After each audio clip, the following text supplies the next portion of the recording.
So difficult being a director in some instances because so often the vision of the film is just in my head, and it's my job to try to figure out how to get everybody on board to have this shared vision. And so sometimes during this process, as I'm playing Ryle or as I'm directing, there's just times when maybe words get stuck and I don't get it out the way that I want to, or we're running out of time, and there's always challenges. Every movie is a miracle. Sign the plea deal, drop the fake lawsuits, eat a burger and fries. This is not that hard. It's literally so easy. You guys have the lamest problems of anyone I've ever known. No one feels sorry for any of you.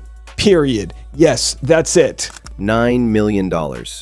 That's how much Justin Baldoni and his team allegedly spent defending themselves against Blake Lively's accusations.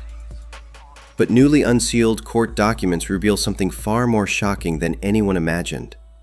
This wasn't just a case of workplace harassment gone public. This was a calculated Hollywood power grab that destroyed careers, manipulated media narratives, and exposed the dark underbelly of celebrity PR warfare. What you're about to discover will completely change how you see the "it ends with us" controversy. Because the real story isn't about harassment allegations or toxic film sets.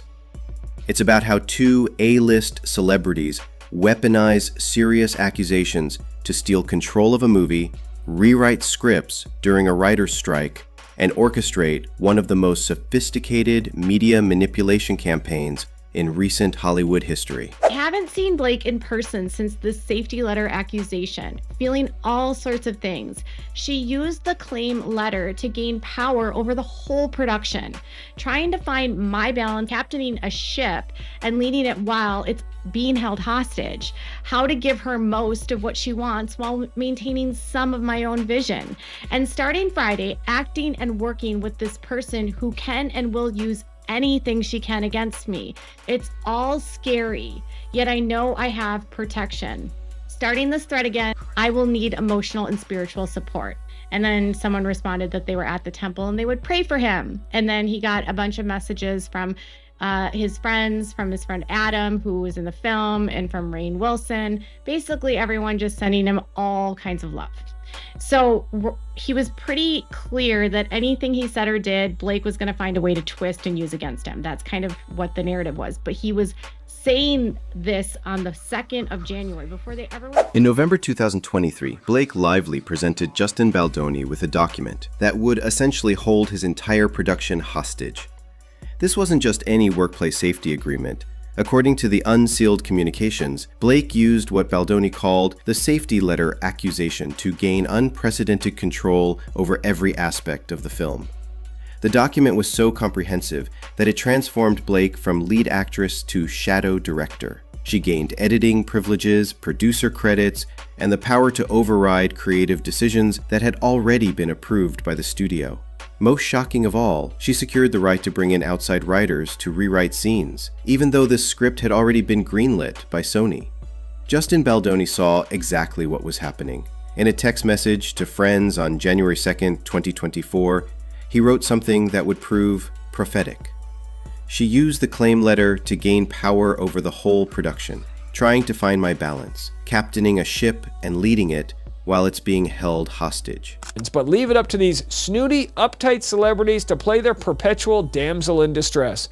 Maybe everyday women are just built different, and these whiny bitches need to grow a backbone, or they're nepo frauds pretending to cry victim to take advantage of people's good nature and manipulate them into siding with them as the performative victims in this scenario. This is why so many women, especially those who have survived real harassment and abuse, are standing in solidarity with Baldoni. Stop dramatizing, overreacting, and calling everything harassment. Baldoni was expressing these concerns months before filming resumed, long before any of the public drama erupted. He knew that Blake would use anything she can against me, and described the situation as scary. His friends at the temple were literally praying for him to survive what was coming. This wasn't a director responding to legitimate harassment complaints. This was someone watching a carefully orchestrated takeover unfold in real time. While Blake was consolidating power behind the scenes, her husband Ryan Reynolds was busy rewriting the movie she'd just taken control of. The original screenwriter, Christy Hall, had crafted a script based on Colleen Hoover's best-selling novel. But that apparently wasn't good enough for Hollywood's power couple. Reynolds secretly rewrote key scenes without informing Hall or crediting himself. When Blake casually mentioned at the premiere that Ryan had written a pivotal scene, the screenwriter was blindsided. Hall told reporters she thought the new dialogue was just improvised by the actors during filming, but the timing of these rewrites reveals something potentially illegal. Reynolds was rewriting scenes during the 2023 Writers Guild strike, when union members were prohibited from working on scripts. This practice, known as scabbing, is a serious violation that can result in fines and suspension from the Guild. Ryan Reynolds, the man who built his career on playing the anti-hero, was apparently comfortable crossing picket lines to rewrite a woman's script about domestic violence. The irony is almost too perfect. Enter Melissa Nathan, the crisis management specialist who would become central to this entire scandal. Nathan wasn't brought in to handle Blake's harassment allegations. She was hired by Baldoni's team to manage the PR nightmare that Blake and Ryan were actively creating. The Unsealed documents reveal a fascinating timeline. Blake's team was leaking stories to TMZ and the Daily Mail, while simultaneously demanding that Baldoni's team issue statements taking responsibility for the, quote, troubled production. When Baldoni refused to throw himself under the bus for problems he didn't create, Blake's team escalated their media campaign. They leaked the HR complaints that Blake herself had filed. They spread stories about on-set conflicts. They even convinced reporters to write pieces about how Ryan had to, quote, save the movie from Baldoni's incompetent direction, all while positioning themselves as the victims of a toxic workplace. Nathan's job wasn't to attack Blake Lively, it was to defend against an attack that was already in progress. The text messages between Nathan and Baldoni's team show them constantly playing defense, trying to counter narratives that Blake's publicist, Leslie Sloan, was shopping to major outlets. One particularly revealing exchange shows Nathan explaining that they, quote, didn't tell Jed to go after the idea that her promo was inappropriate. That happened organically because people saw the actual movie. And, quote, the organic backlash against Blake's tone-deaf marketing wasn't manufactured by bots or PR firms. It was real people expressing genuine frustration. Here's where the story takes an unexpected turn. While Blake's team was busy orchestrating a sophisticated media campaign, something completely unplanned was happening on social media.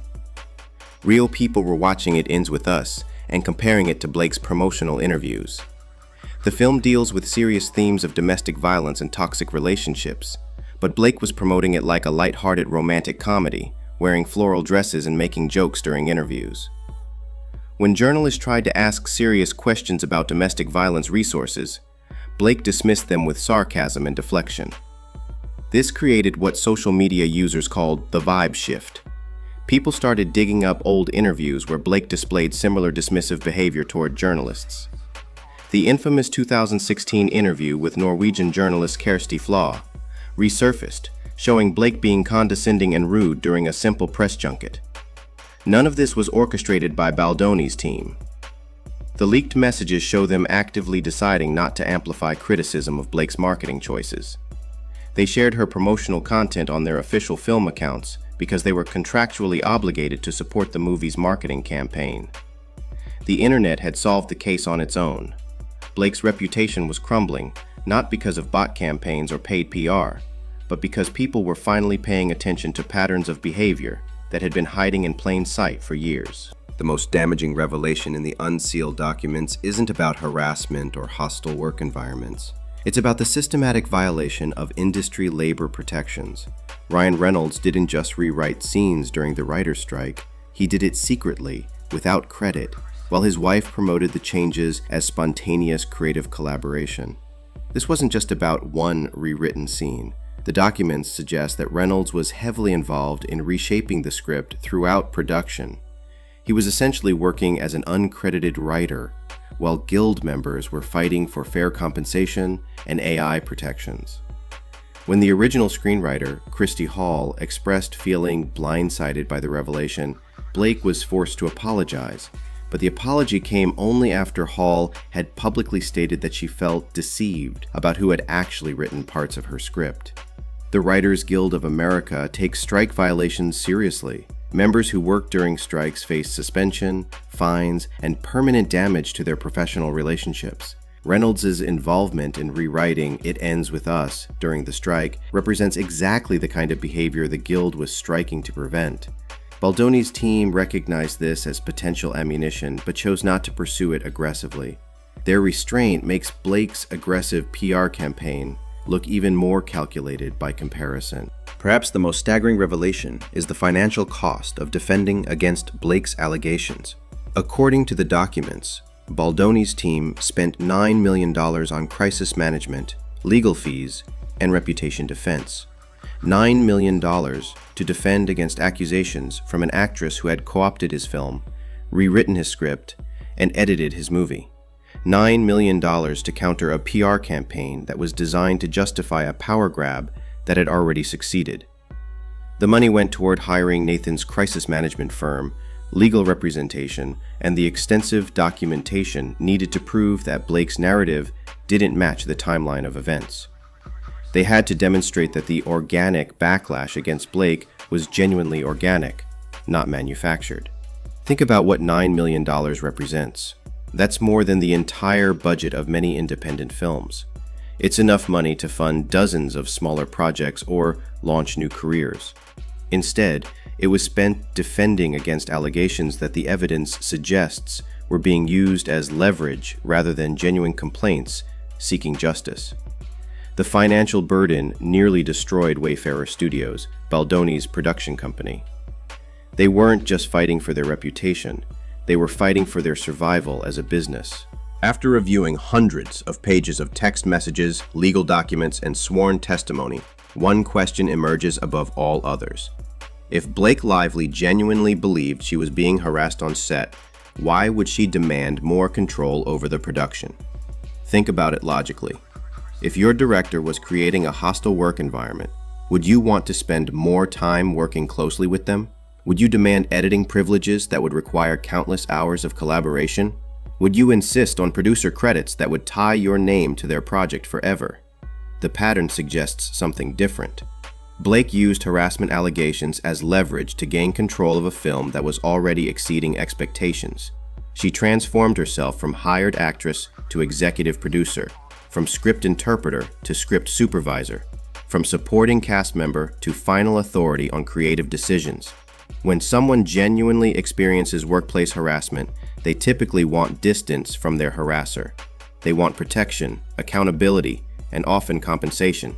They don't usually demand more access, more responsibility, and more opportunities to work closely with the person who allegedly harmed them. The documents reveal that Blake's demands weren't about safety or justice. They were about power.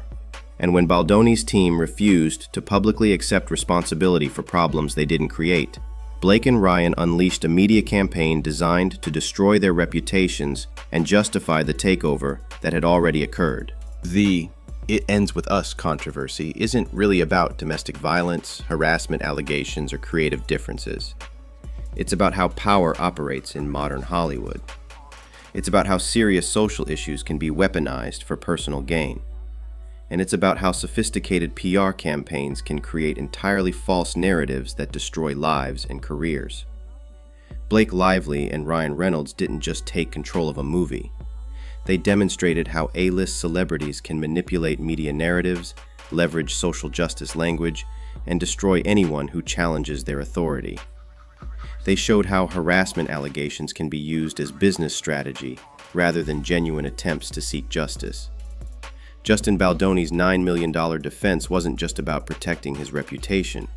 It was about exposing a system that allows powerful people to destroy others through carefully orchestrated campaigns of manipulation and media warfare. The real victims of this controversy aren't the celebrities fighting in court. They're the legitimate harassment survivors whose experiences are undermined when serious allegations are used as business tactics. They're the independent filmmakers who can't afford $9 million defense campaigns. And they're the audiences who deserve honest storytelling rather than manufactured drama. The unsealed documents don't just reveal what happened behind the scenes of It Ends With Us. They expose how Hollywood's power game really works when the cameras stop rolling and the real performance begins.